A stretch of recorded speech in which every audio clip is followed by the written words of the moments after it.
Hello, Exhale Breeze family. How y'all doing today? I'm a little on the tired side, but I'm okay. How y'all doing? Yeah, it's Saturday afternoon, and let's get into it. Recap. Last Saturday, we talked about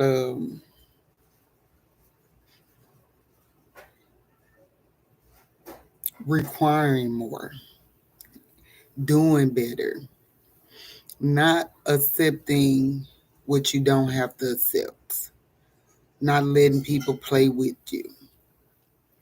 And we left off on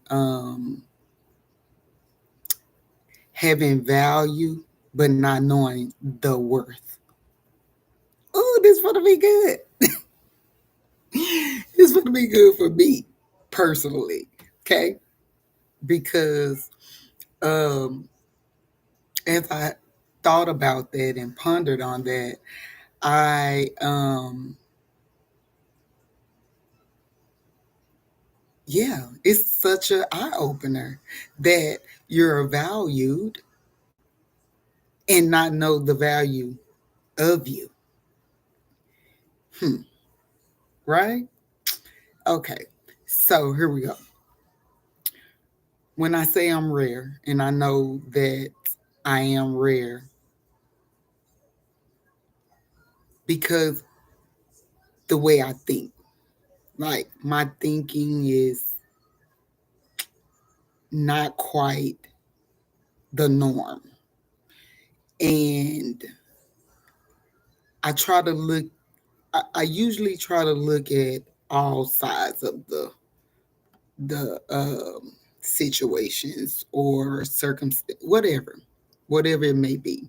I try to always look at the full picture as best as I can with the information that I have, with what I know, what I've experienced, all the things, right? And even though I talked about people playing in my face and me allowing it, right? Because I always had the knack for wanting to see the absolute best in everyone or pulling out the best in them. That ain't even my job. I know that now. I know that now. I know that now. Okay, I know that now. Sorry, I get it. But that has always been one of my things, and I believe that came from the early years, right? Um, being forced and thrusted into taking care of and pleasing and making sure that everyone else is okay and not caring about your own well-being, because that ain't what I was taught. Everybody else feelings, everybody else needs, everybody else's whatever came first, and I got the residue of whatever was left. And in return, I suffer so much. I've suffered so much because I want to give you a chance and I want to give you an opportunity to fix it. And I want to give you an opportunity to turn things around. And I want you to see me for this rarity that I am. Right? Well, a blind man can't see if they're getting ready to step into a puddle of water. Right? They have to feel it. They have to have help. They have to hear it in order to miss that puddle. So, how do I get someone to see my value when I don't even see, I know it, but I don't see it. I can't put a, I see my rarity. Let me go back. I see my rarity, but I don't know the value of my rarity. So if you put me and two other women together, we all are good women, right? We all, but you got one that grew up two parent household, stable, loved, cared for. Then you got another one that comes from a two parent household where there's still dysfunction, there's no communication, that you don't see the love and care and concern that you should see. And then you have the one that's raised with a single mother that the mother couldn't give all the necessities as far as socially, the internal things, the things that you need um to be shown in order to know how. For instance, knowing how to walk away from an unhealthy situation once you realize that it's unhealthy.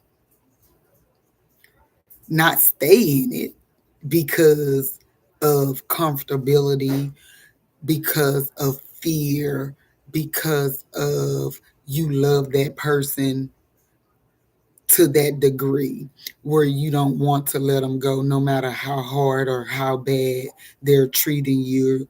They're doing things to make things bad for you. Not caring about your emotions, your psychological pains and woes, right? So you got all these women in the very, but all of them going got all different stories, and yet all of them are empty. Who is most empty though becomes the question. How do you put value on it? How do you determine who suffering the most? You can't, right? Because the fact of the matter, even though we're lacking some of the same things,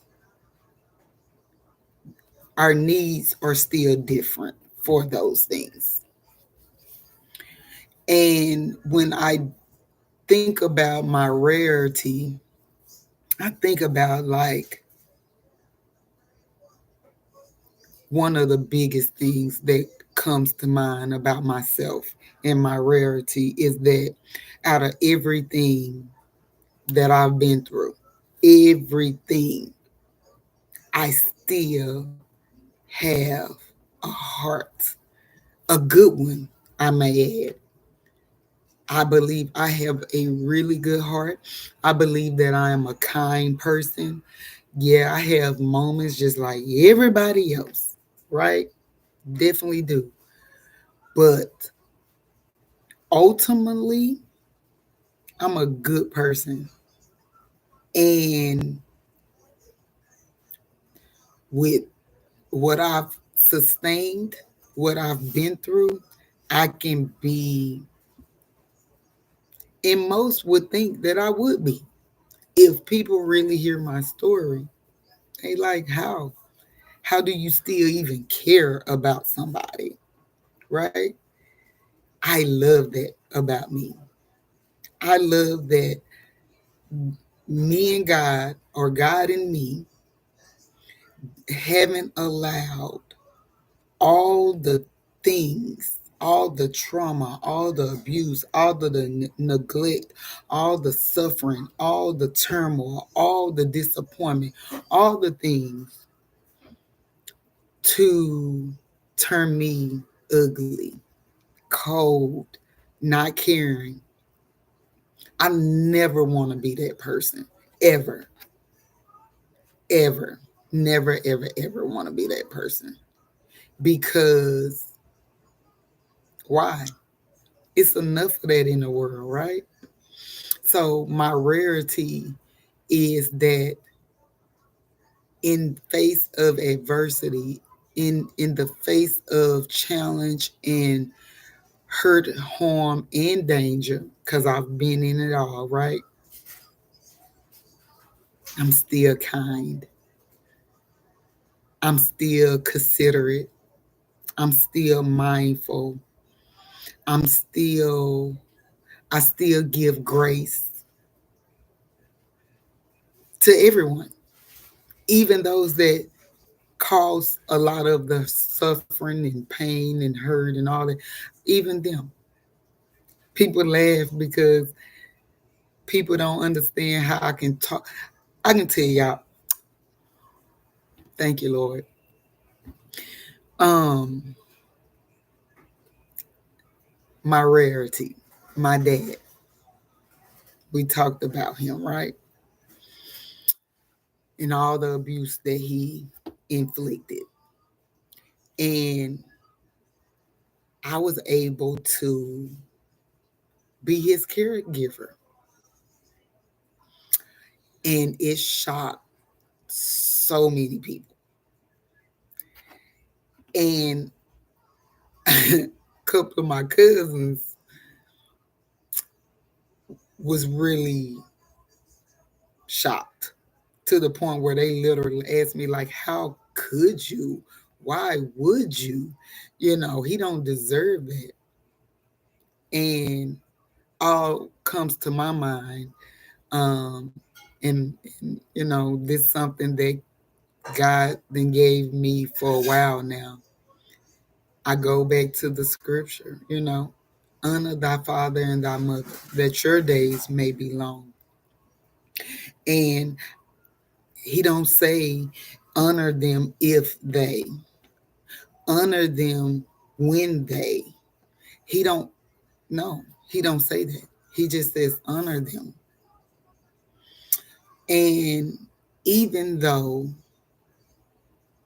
he was person, the first person, the first man, the first anything to hurt and cause harm, pain, and trauma, he was my dad. And he needed help. He needed help. And I was able to give the help. Now, it lasted a little bit, but I worked a full-time job and I was trying to help take care of him, and I couldn't really do both. And so in that, my daughter was pregnant, and my son's girlfriend, and I had them to go over and start taking care of him for me. And until this one day that my daughter called me hysterical and irritated and mad and ready to mess my dad up, and because he was being rude and disrespectful, and he was verbally abusing them. And like I said before, I don't care who you is, where you come from, what you do with yourself. They, my foe is off limits. No one gets to hurt them. No one. Not even my dad, my mom, nobody. And I went over there to see what was going on, and he was just agitated and irritated. And I think that was the first time well, it wasn't my first time, but that time as an adult, I was just like, if that's how you want to be, then we just gonna stay away from you because we don't have to endure that type of behavior, you know. And I told him that I was done, and I was up until I got that phone call. Maybe like a year later, little over a year later, my cousin called me to tell me that they took him to the hospital, that they found out he had pancreatic cancer, and that, you know, they not giving him much time. And at this time, my mom had passed. And I was struggling. I was struggling real bad.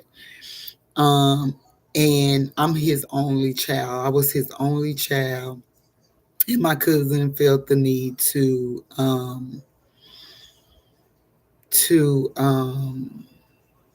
you know, contact me about it, because I was his only child.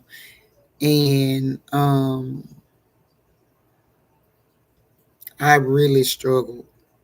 Do I go to the hospital? Do I deal with this? Or just let him go on and go on? You know, like, why do I need that to be there? You know? But God wouldn't allow me to do that. I wouldn't allow me to do that. I'm rare. It was hard to just look the other way, to not care. He was my parent, even though he caused a lot of harm for me, a lot of trauma for me. It was hard for me to turn my back. I went, and he was shocked to see me himself, which I knew he would because I told him he wasn't going to see me no more after that incident at his house. But again, God has never allowed me to treat people the way that they have treated me. He don't. And I've been treated pretty bad by some people that I thought loved me, by some people that I thought would never do those things to me. But it happened. And I'm still able to be cordial. Some of them I even helped, like my dad. He apologized. Oh God, he apologized so hard. But of course, you know, what else was he finna do? He was getting on his way out, you know, and I had to release him. And it was imperative that I release them because who wants people that they love suffering? Not me. Nobody that I love, I want suffering. Period. Now or any other, like, ever. Not if I love you. Why would I want you to suffer? Mm-mm. I'd rather walk away for you to not suffer than to stay and watch you suffer. So that's a part of my rarity to this day. To this very day, I'm able to deal with people that have showed me, told me how I felt, how they felt about me through actions, through words, and all that. And I'm still able to be cordial. I'm still able to help some of them. Some of them I just don't have to because, yeah, I don't have to. But if I love you enough, if I still care for you, I'm going to try. I have this trying spirit. Like I'm gonna always do my level best to try and help. in whatever capacity that I can. And so my rarity is my heart, my spirit. It's not ugly. It's not mean. It's not um it's just different, and I like it. And that's why I know that I deserve better. I deserve to be loved wholly. I deserve to be cared for completely. And through God and His love, oh, He's been showing up. Like He's been giving me a different type of love that I've never, ever, ever known. And I'm enjoying it. Even on my bad days, I feel it. Even when I'm exhausted, I feel it. Even when I'm looking and begging and longing for that hug, somehow God gives it to me. And I'm so grateful because I literally looked for it, begged for it, wanted it from everybody else. And most of them didn't wasn't willing to give it. But now I get to feel it from the ultimate creator, the best arms I can be in, that would never let me down, that would never fail me, that would never let me go, no matter how mad I am, no matter what I do, no matter nothing. He's there consistently, constantly, whenever I need. His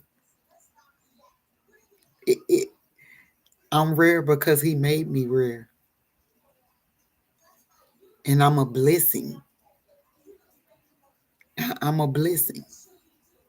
Yes, I said what it said, meant what it meant. I'm a blessing because I believe it. I trust it. And God told me I was. He told me I was. And I'm learning to do what I've been asking y'all to do. Give yourself some grace. Be kind to yourself. I'm learning that as I'm asking you all to do it. I'm learning that myself. I'm so hard on me.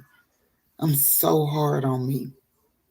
But I'm learning to not be as hard on myself because I know that for the most part, the things that I do say really comes from a genuine place of care and concern, and most importantly, love.